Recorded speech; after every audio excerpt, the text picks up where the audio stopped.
noite era uma pintura grotesca. O céu pesado de nuvens abafava as estrelas, e as ruas da cidade pequena pareciam engolidas pelo breu.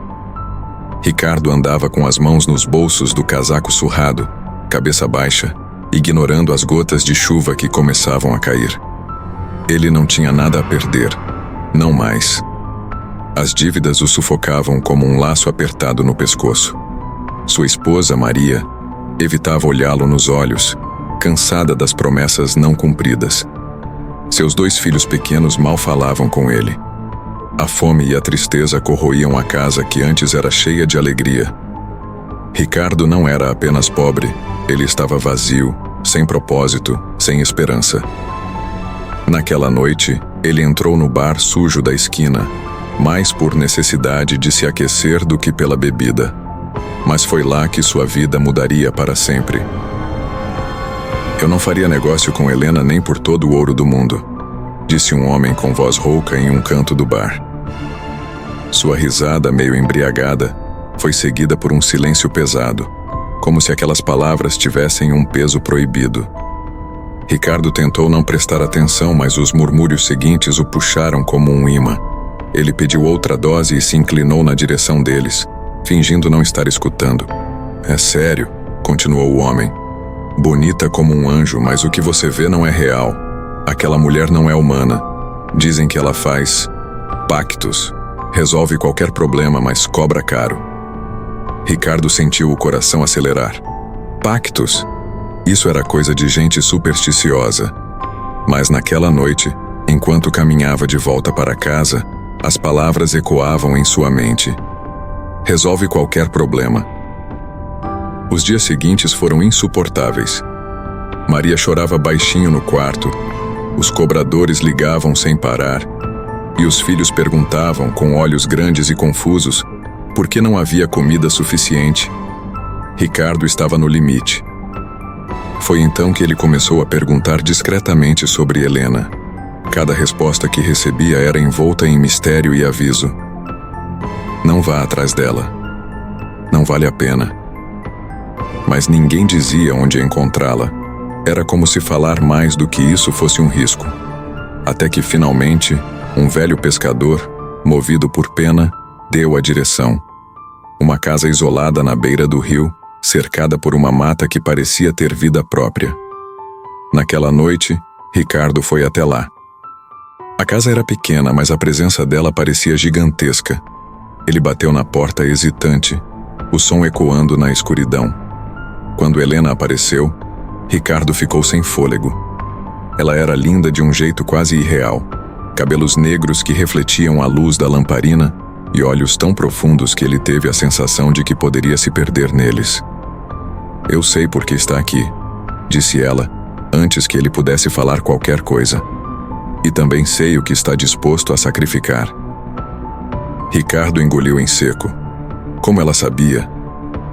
Helena estendeu a mão, convidando-o para entrar. A casa tinha um cheiro doce, quase enjoativo, e as paredes pareciam apertá-lo. Sentaram-se em uma sala escura, iluminada apenas por velas. Ela explicou que poderia dar a ele tudo o que desejava: riqueza, estabilidade, respeito. Mas ela inclinou a cabeça e sorriu de um jeito que fez o sangue dele gelar. Tudo tem um preço. Não me dê seu dinheiro porque ele não vale nada. Não me ofereça nada material. Quero algo mais profundo, algo que você só perceberá que perdeu quando já for tarde demais. Ricardo, tomado pelo desespero, concordou sem pensar. Ela estendeu uma mão fina e gelada, e ele a apertou. Naquele instante, algo mudou. Uma dor lancinante atravessou seu peito, e sua visão escureceu por um momento. Quando ele recuperou os sentidos, Helena sorria. O contrato está selado. Nos meses seguintes, Ricardo parecia estar vivendo um sonho. Um antigo amigo o procurou com uma oferta de emprego irrecusável. O salário era generoso, e ele rapidamente quitou as dívidas. Sua esposa, antes tão abatida, começou a sorrir novamente. Eles se mudaram para uma casa grande e confortável. Mas isso era só o começo. Ricardo encontrou oportunidades inexplicáveis. investimentos que sempre davam certo, contatos com pessoas influentes, dinheiro que fluía como um rio. Em poucos anos ele se tornou um empresário de sucesso, dono de várias empresas. Sua família tinha tudo o que o dinheiro podia comprar: carros de luxo, viagens ao redor do mundo, roupas caras. Mas com o tempo, Ricardo começou a notar algo estranho. Maria parecia distante, fria, como se o brilho da riqueza tivesse roubado sua alma. Seus filhos, agora adolescentes, eram ingratos e apáticos. A casa era linda, mas parecia vazia, sem vida. E então vieram os pesadelos. Todas as noites Ricardo sonhava com Helena, mas ela não era mais a mulher linda e sedutora que ele conheceu. Em seus sonhos, ela aparecia como algo horrível, uma criatura feita de sombras e ossos, com olhos que queimavam como brasas. "Está satisfeito, Ricardo?" Ela sussurrava nos sonhos. "Ainda não percebeu o que me deu em troca?" Ele acordava suando frio, o coração disparado. Aqueles sonhos começaram a consumir seus dias. Ele não conseguia se concentrar no trabalho, e sua família começou a perceber sua mudança. "Você não é mais o mesmo", disse Maria uma noite. "Toda essa riqueza, eu sinto que algo está errado." Ricardo sabia que ela tinha razão. Ele também sentia, mas o que ele poderia fazer? Ricardo sabia que precisava voltar à casa de Helena, mas um medo irracional o paralisava. Por dias ele hesitou, tentando convencer a si mesmo de que podia ignorar os pesadelos, os sussurros em sua mente e o peso crescente em sua alma. Mas algo o chamava, uma força invisível que o puxava de volta àquele lugar amaldiçoado. Na noite em que finalmente criou coragem, uma tempestade desabou sobre a cidade. A chuva caía com fúria e os trovões pareciam rasgar o céu. Ele dirigiu pelas estradas escuras até chegar à floresta onde a casa de Helena ficava. Mas ao sair do carro, percebeu que o caminho estava completamente tomado pela lama. Não havia outra opção senão seguir a pé. Cada passo era uma batalha.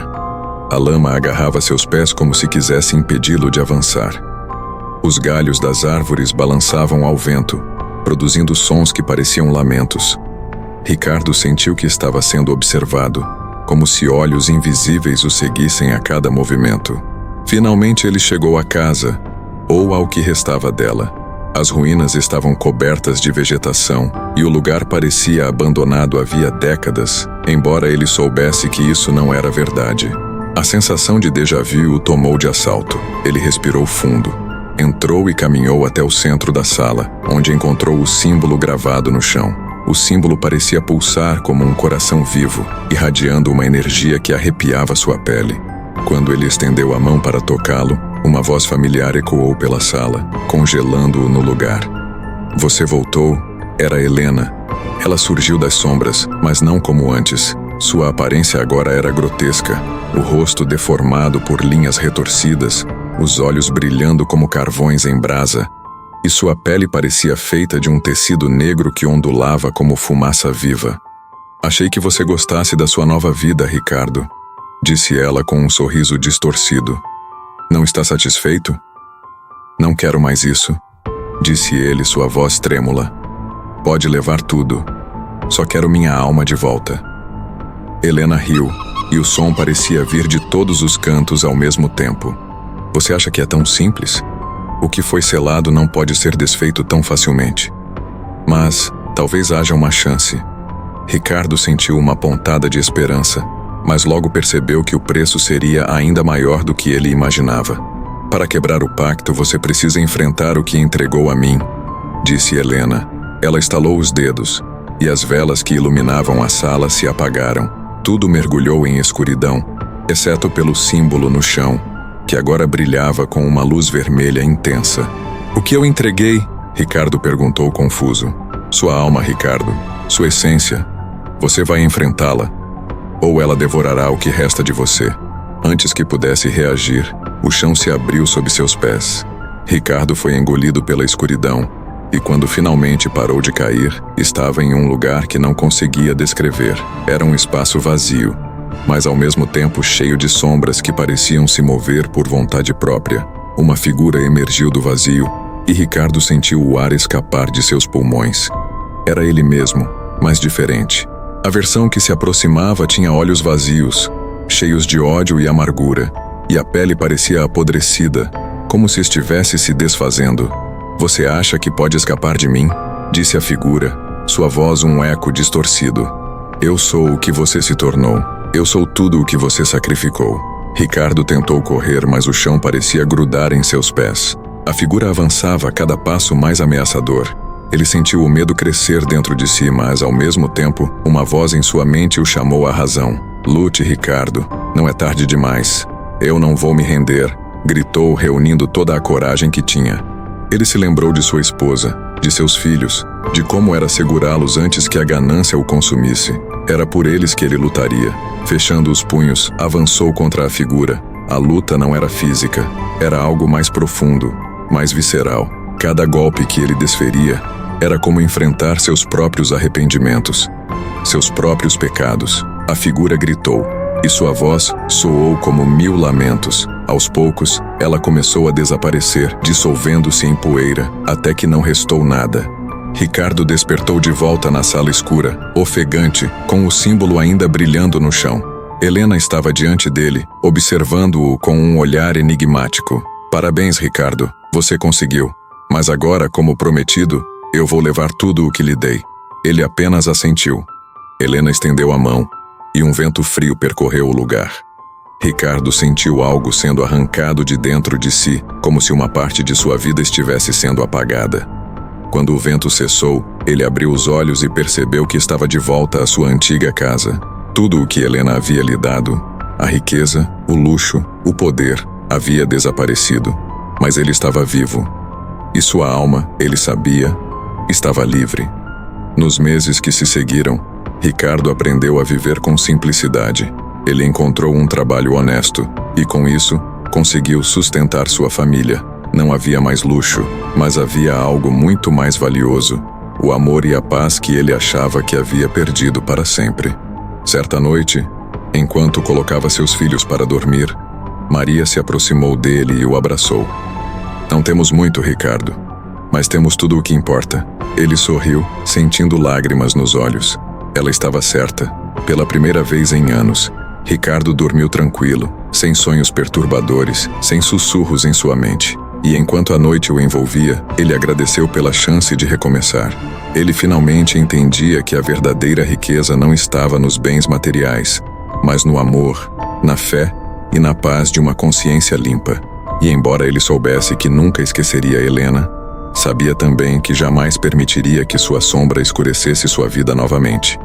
Na última noite, enquanto Ricardo olhava pela janela de sua humilde casa, uma sensação estranha o envolveu. O vento soprou suave, trazendo um murmúrio quase imperceptível. Ele fechou os olhos, abraçando a paz que finalmente sentia, mas por um breve momento achou ter visto um reflexo no vidro, olhos brilhantes como brasas, observando-o à distância. Ele se virou rapidamente, mas não havia nada ali, apenas o silêncio da noite. Foi então que a pergunta surgiu em sua mente, como um eco que jamais o abandonaria. E se for verdade?